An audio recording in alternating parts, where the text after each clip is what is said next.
Hi, it's Derek and welcome back to Hitchcocks, where today, just to be different, we thought we'd take a look at some of Royal Enfield's heritage.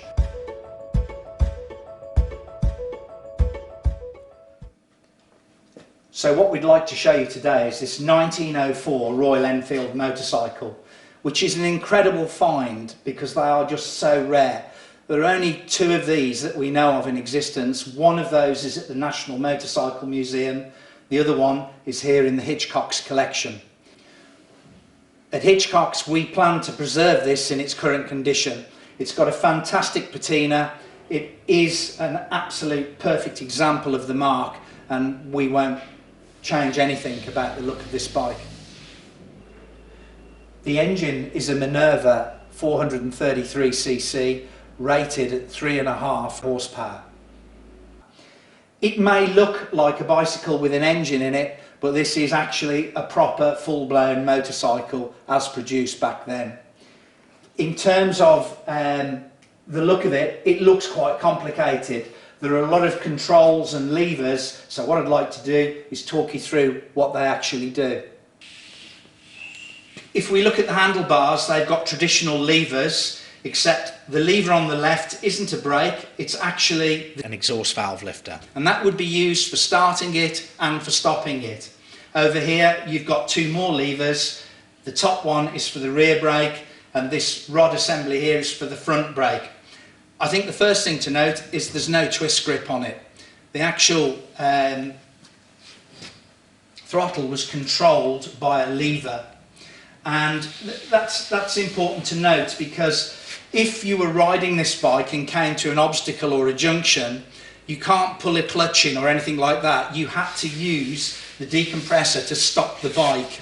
You would then have to restart the bike when you wanted to move off. So it's a constant power once it's running, and again comes back to the complexities of controlling this bike once you're riding it. So let's go through a few of these. The tank is interesting to start with because it's a split tank. It has oil in one half and fuel in the other. So it's a dual purpose there that it's running. Now, if you look at this little box in the middle, that's the ignition switch, and you would move this lever over to create a connection there. That's being powered by a battery that's contained in this box, which is affixed to this down tube here. Now, in terms of starting it, here's your throttle. So you would adjust the throttle appropriately. You would choose the advance and retard to the best position, and you would also use a little piece of choke as well to just balance that all out. You give the bike a tickle, ensure that the fuel and oil are switched on. There is a little pump here which you would give a pump from just to inject some oil through the system. You would decompress the lever and you would pedal the bike through to get it to start over. So this bike has a total loss oiling system, which means the rider has to manually pump the oil into the engine every 5 miles or so. The main drive comes from the engine to this belt rim. A point to make is that the pedals are used for starting and for providing light pedal assistance on hills when necessary. So that's enough about the bike as it stands. Let's see some real world stuff and let's take it outside, get it started. You can see what the process is and what she sounds like. Sit there.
Okay, so I hope that's given you an insight into the bikes of yesteryear and you've enjoyed it as much as I have presenting this bike to you.